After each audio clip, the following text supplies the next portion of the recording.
What is going on, you guys? Deerside 3000 back here another video. In today's video, I'm going to be doing a race review on Fontana, and let's just say it worked out pretty good, didn't it? Kyle Busch got his 61st career Cup victory. I'm so proud of him, man. I mean, when it got down to like 15 to go, I was really getting nervous because I was like, all right, there's going to be a caution pretty soon, but when there was like when he took 2 to go, I was like, okay, this is about at Daytona, this is about where shit hit the fan. So I was kind of just going like this, like nervous. But when he took that white flag, I was like, all right, just don't even have to try to be the fastest person out there, man. Just yeah, I think Randall Burnett even said, like, you don't try to do anything special, just get it to the line. And that's exactly what he did. Off turn 4, Kyle Busch scored the victory. Let's go, baby. But yeah, the Xfinity race is coming on soon, so I gotta kind of wrap this video up soon. But anyways, I just wanted to do a race review. So besides that was awesome. That just made my night right there. It made the weekend. But besides that, we had some strange moments, like that one restart when everybody just got bunched up on the outside row and started wrecking, and it was crazy. Like, I was sitting there watching it and just like, what just happened? Like, I was expecting a normal restart, and then out of nowhere, you see freaking Eric Almirola almost get airborne. Like, his front end of his car went like upwards.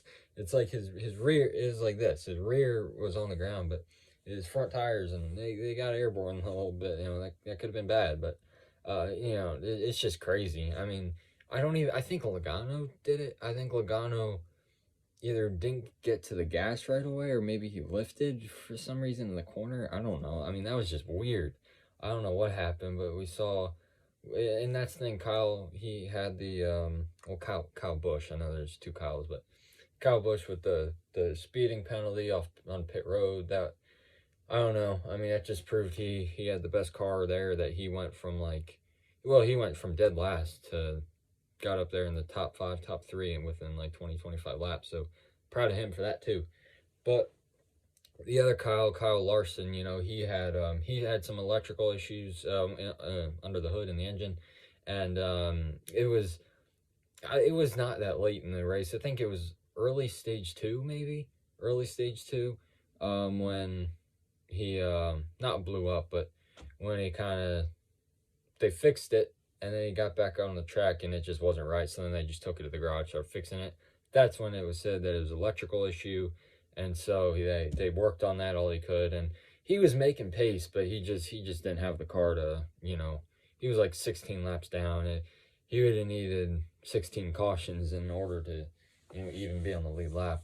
And talking about cautions, I'm very surprised of the lack of cautions. I mean, you always see, I'm not saying it's rigged, because I don't think NASCAR is, but NASCAR it does typically seem like within the last 5 laps they throw a caution for like, as a Kyle Busch fan, I know this one right off the top of my head. Nashville last year, when Chase Elliott was leading.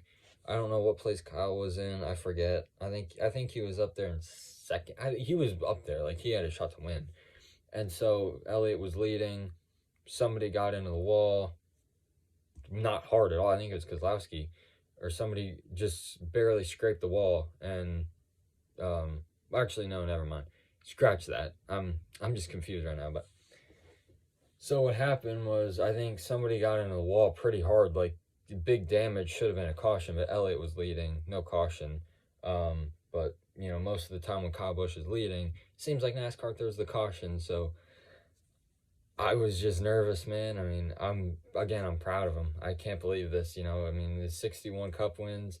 I'm pretty sure he passed Richard Petty in most consecutive years with a victory. Pretty sure he had 18 and he has 20 right now. I mean, 19. So yeah. Also, speaking about the 19 car, I don't know what happened to Truex. I mean,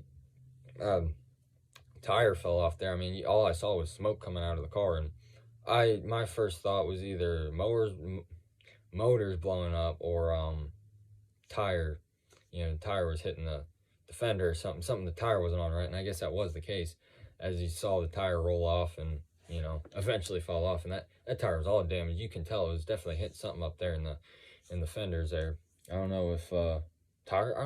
I think the tire just wasn't on there. I don't think it just didn't fit. But yeah. Trying to think of anything else crazy that happened. I saw LaJoy. LaJoy was a menace today. I mean, he wrecked a couple of guys and then got wrecked himself and then I don't know where he finished. He finished pretty good, I'm pretty sure. It was a pretty good day for Spire Motorsports. Besides Ty Dillon, obviously, we saw Ty. I don't know what's wrong with Ty Dillon, man. I mean, he's just bad. I don't know. I don't know if it's him or the car, but I don't think he even finished the race today. He went to the garage again today. It's like a new team, new Spire Motorsports, and he's not done anything. The last two races he DNF'd. So, yeah, I don't understand that either, because I think that just shows that LaJoy is the better driver, because they're in the same equipment, and LaJoy almost had a shot to win at Atlanta it was the second Atlanta race last year, or LaJoy had a shot to win, and now we're seeing Ty Dillon just without that. And I mean, we saw it last year too with Ty Dillon. I mean, he was in mid equipment there with Petty GMS, now Legacy Motor Club, but you know, I mean, I think he got 1 or 2 top 10s the entire year, and Eric Jones, his teammate, got a win and a bunch of top 10s. So I think that's just lack of talent, I personally believe. But this video ain't even about Ty Dillon. I just wanted to mention that a little bit. So yeah, I'm just trying to think of what else really happened. I mean, it was a good race. I mean, I'm sad to see Auto Club go, but I agree with the fans, but I don't know.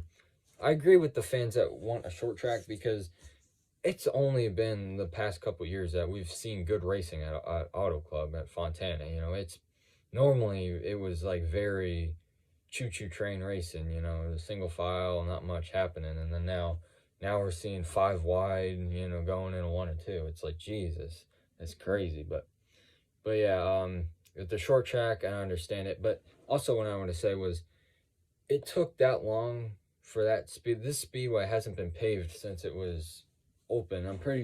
It was like the 80s or 90s. I think it was like 90, was it 90, 95, 96, I think, when the track got paved and they brought it to NASCAR. So it took that long for it to get to where it is now, which I don't think you're gonna, you know, make all that pavement and then wait all that time just for a racetrack. So yeah, that's about all I got in today's video. I just wanted to do a little race review analysis on Auto Club. I'm in a good mood right now. Sorry if I was stumbling my words a little bit. I'm trying to rush around, actually. You know, I gotta sign in, since I don't have FS2 for the Xfinity race. They said you can like download the Fox Sports app and sign in through your TV provider. So I got to do that. I got to do a bunch of other things. So I'm gonna get out of here. Hope y'all had a great weekend, and hope y'all are enjoying your night tonight. Peace.